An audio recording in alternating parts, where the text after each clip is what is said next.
Welcome to Washington in Focus. I'm Brett Davis. Joining me today is the Center Square's Eastern Washington reporter, Timothy Schumann. This week, you authored a story headlined Spokane Regional Homeless Population Up 36% from 2022 numbers. Where does this figure come from and how was it ascertained?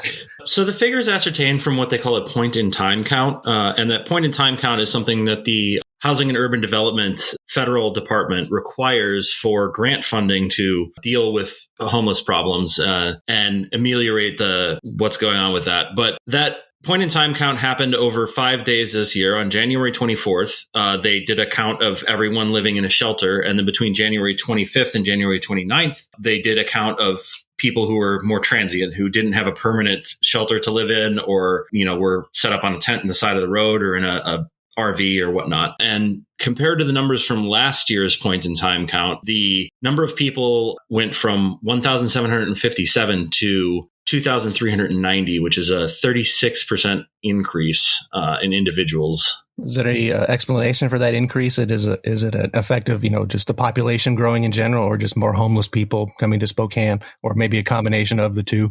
There is one of the ameliorating factors is that Spokane's population has risen by 18.5% roughly in that time, according to estimates from the U.S. Census Bureau.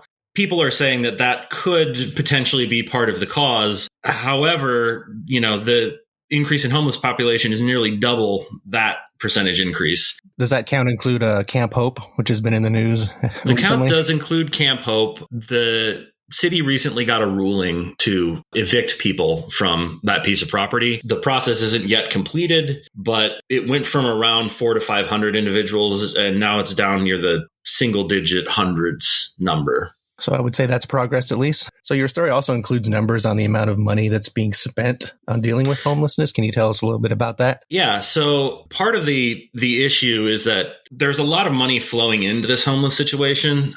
For instance, in support of housing in the Spokane area, $17 million has flowed in over the last year. And that only supports 638 units for temporary housing. And so that's, part of the issue is that's a reasonably high amount of money and a reasonably high price tag for people to be housed for a year.